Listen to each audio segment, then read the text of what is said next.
Welcome to the world of science fiction stories, and don't forget to like, share, and subscribe my channel. Enjoy the listening.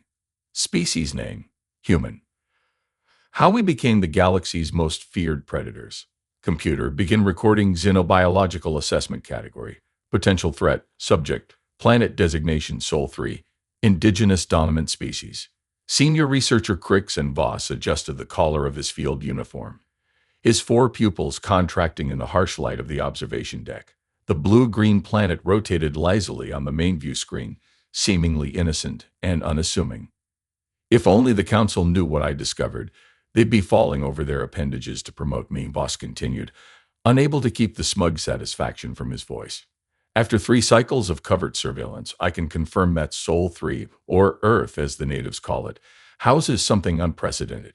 He tapped his datapad, bringing up footage of bipedal creatures moving through concrete jungles, riding in primitive combustion vehicles, and most disturbingly, consuming the flesh of other species with obvious enjoyment.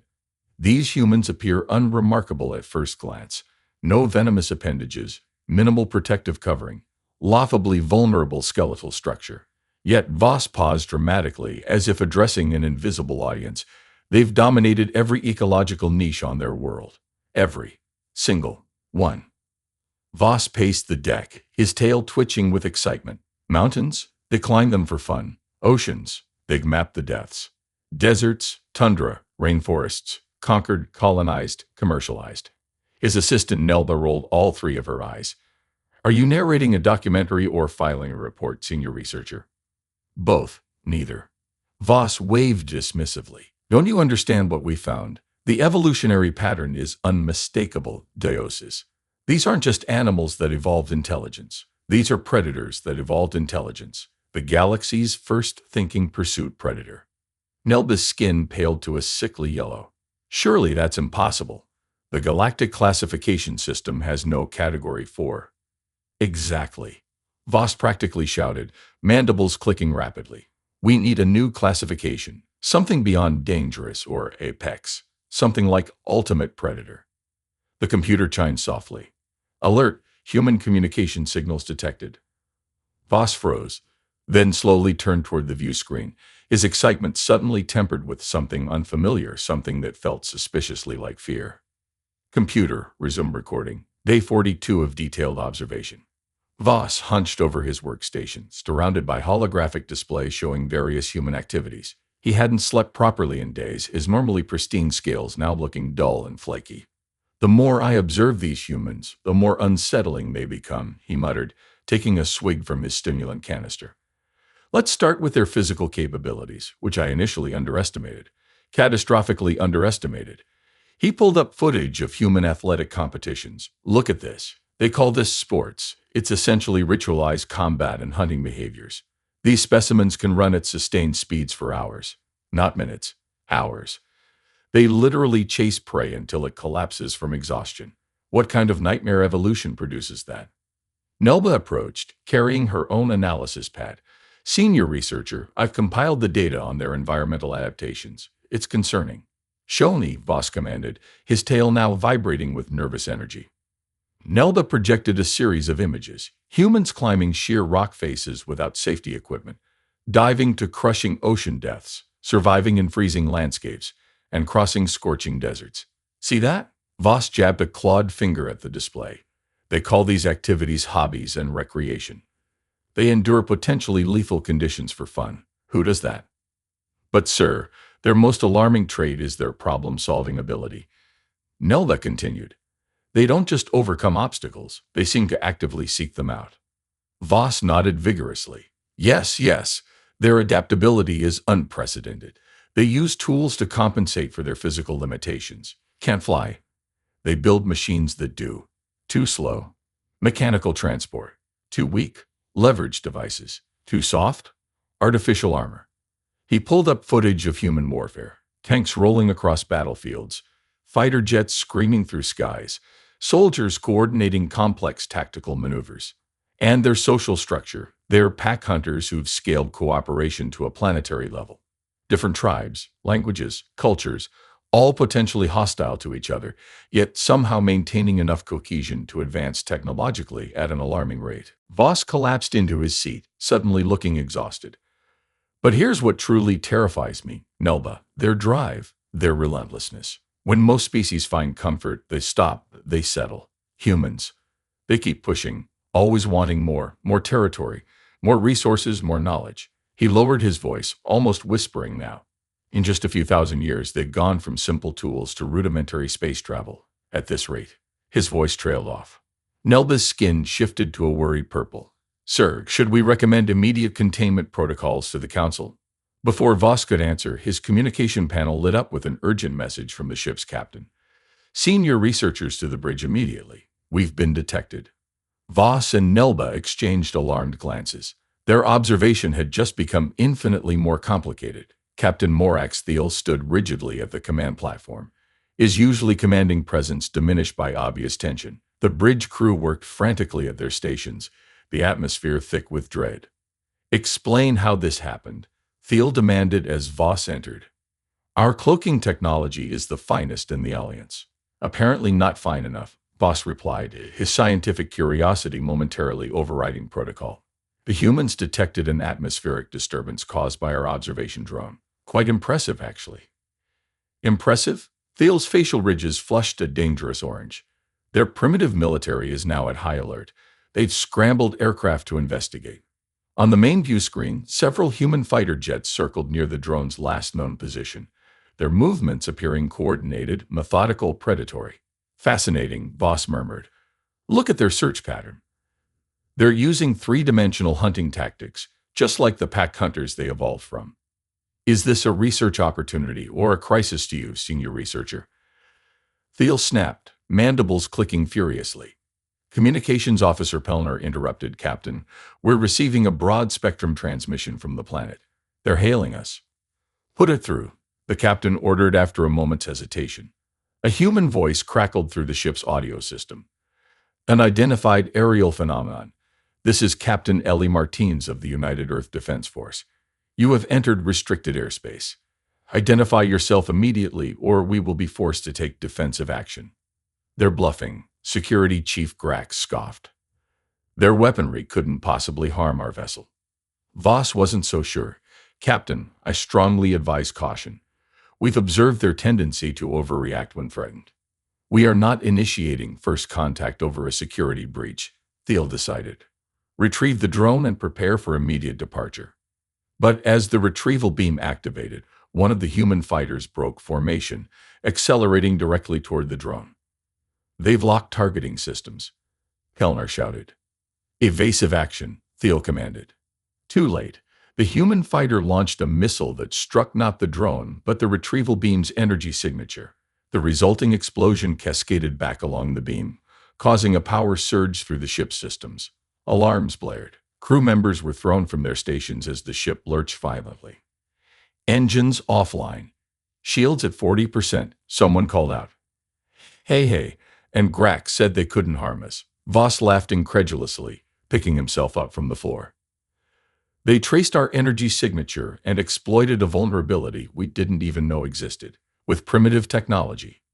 This isn't the time, researcher, Thiel growled. The view screen showed more human aircraft converging on their position, while ground-based vehicles mobilized below. They're surrounding us, Nelba observed, her voice quavering.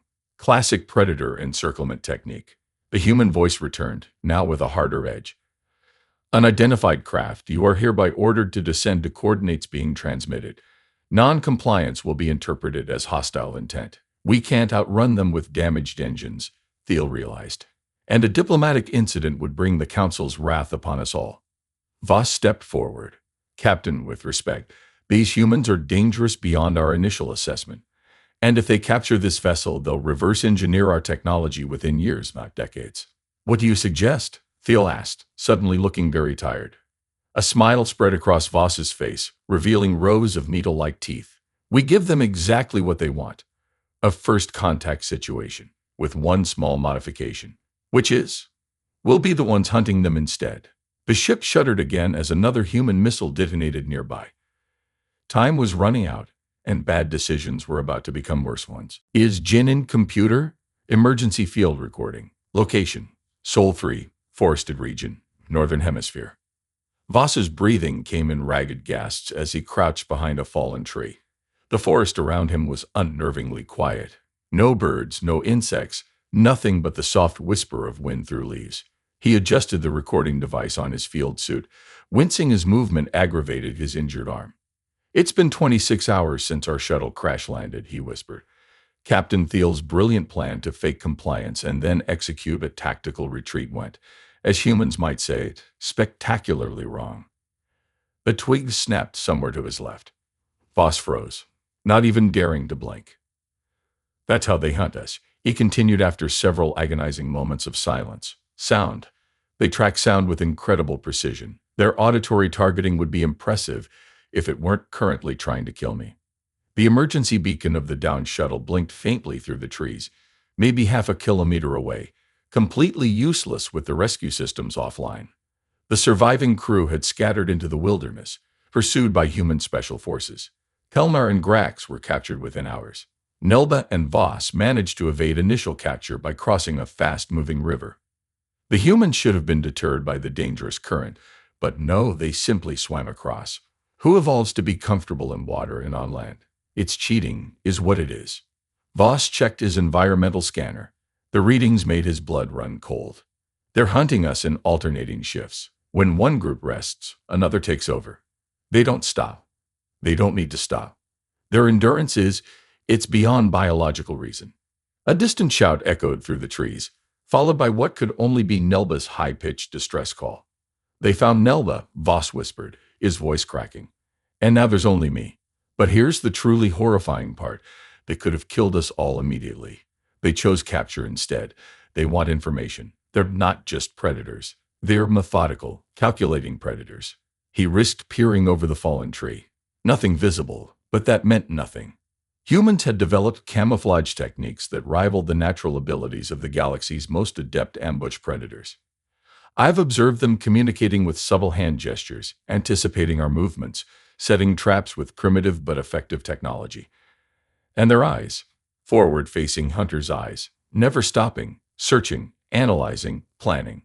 The sound of approaching footsteps made Voss duck down again. Multiple humans moving with purpose. "Final observation," he whispered urgently. "The humans aren't even using their advanced technology. This is them at their most basic, tracking my footprints, broken vegetation, scent, using simple projectile weapons and bladed tools. And they're still outmatching us at every turn." A shadow fell across Voss. He looked up slowly to find himself staring into the calm, calculating eyes of a human soldier.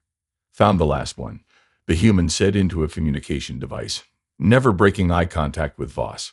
Voss could only laugh, a nervous, defeated sound. "Computer and recording.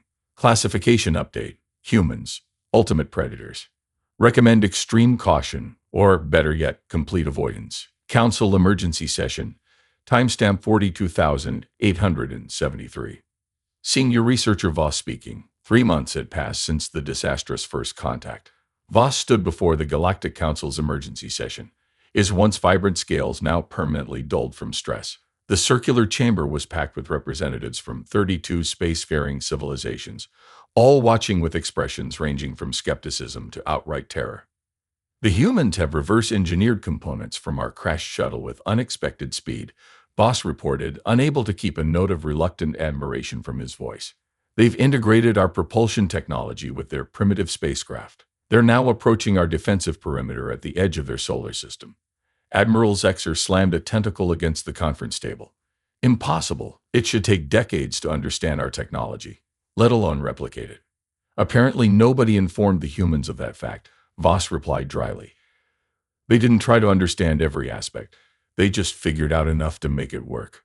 Classic predator behavior. Adapt and improvise with available resources." The main display activated, showing a fleet of cobbled-together human vessels approaching the blockade of 15 Alliance warships. "Look at that formation," exclaimed Admiral Zexer. "It's completely chaotic. No standardization, no coherent strategy. This will be over quickly." The Alliance commander's voice came through the chamber speakers. "Unidentified human vessels, this is your final warning. Return to your planet immediately or face obliteration. The human response was immediate. Alliance blockade. This is Admiral Rebecca Chen of the United Earth Defense Force. You entered our space uninvited, crashed on our planet, and took our people prisoner. We're here to negotiate their return, preferably peacefully. Admiral Zexer scoffed. They think they can negotiate with 15 warships against their, what is that? 23 retrofitted cargo haulers. As if hearing him, the human continued. However, if you prefer alternatives, we've prepared some demonstrations of our capabilities. What happened next left the council chamber in stunned silence. The human fleet suddenly split into smaller groups, each moving in seemingly random patterns. Before the Alliance ships could recalibrate targeting systems, 3 human vessels accelerated to impossible speeds, bypassing the blockade entirely. They're using our gravity manipulation technology as a weapon, someone shouted. The Alliance commander ordered evasive maneuvers, but too late. The human ships decelerated rapidly behind the blockade, releasing swarms of smaller craft that attached themselves to the Alliance warships. Boarding parties. Admiral Zexer was incredulous. In space combat, this isn't the age of water-based naval warfare. More classic predator behavior, Voss noted, almost to himself. Why destroy valuable resources when you can capture them intact? The remaining human vessels engaged the Alliance ships from multiple angles, firing primitive but effective missiles at crucial systems. They weren't trying to destroy the warships, just disable their weapons and propulsion. They're using asymmetric warfare tactics, Voss explained to the horrified council. They know they can't match our firepower, so they're not trying to. They're fighting an entirely different battle. Within 30 minutes, 12 Alliance warships were disabled. The other 3 had retreated to regroup. Admiral Chen's voice returned. We now control most of your vessels. Your crew members are unharmed and will remain so. We're interested in your technology, not unnecessary bloodshed. Let's try that negotiation again, shall we? The council erupted into panic discussions. Voss simply shook his head, a strange mixture of fear and respect washing over him. They turned a hopeless tactical disadvantage into victory in less than an hour, he said, silencing the chamber. Using technology they barely understand against an enemy with vastly superior firepower. And they did it without a single casualty on either side. Admiral Zexer's skin had paled to a sickly gray. What are we dealing with here, researcher? I've been trying to tell you, Voss replied. Ultimate predators. And now they know we exist. Public Advisory Council. Day the 127 of the Human Containment Crisis. Counselor Ezri Appel addressed the packed auditorium, her ceremonial robes doing little to hide her trembling limbs. Voss watched from the side of the stage, no longer surprised by the fear that had infected every level of Alliance society. The quarantine zone around Sol System remains in effect, Appel announced, her amplified voice echoing through the cavernous space. All civilian and commercial vessels are reminded that approaching within 3 light years of human territory is strictly prohibited. This is for your safety, citizens. Hushed whispers spread through the crowd. Voss could practically smell the anxiety permeating the air. Safety, came a shout from the audience. Tell that to the Missouri colony that disappeared last week. Everyone knows humans took them. Panicked murmurs rippled through the gathering. Appel raised all 4 of her arms, pleading for calm. That incident remains under investigation, she insisted, though her quivering voice betrayed her uncertainty. There is no confirmed human involvement, and spreading such rumors helps no one. Rumors? Another voice called out. My cousin serves on a border patrol vessel. She says humans have been spotted beyond the quarantine zone, suited in environmental suits to look like us. The crowd erupted into fearful shouts. Security drones moved in to restore order. This is getting out of hand, Nelba whispered to Voss. She had been reassigned as his permanent assistant following their shared ordeal on Earth. Humans haven't violated the treaty terms once, yet we're treating them like some mythological boogeymen. Fear is a powerful force, Voss replied, watching the chaos with clinical detachment. Especially fear of the unknown. And what could be more unknown than a predator species with intelligence? On the central displays, images of human military exercises played in a continuous loop, footage obtained through long-range surveillance. Soldiers crawling through mud under barbed wire, Marines executing amphibious landings, fighters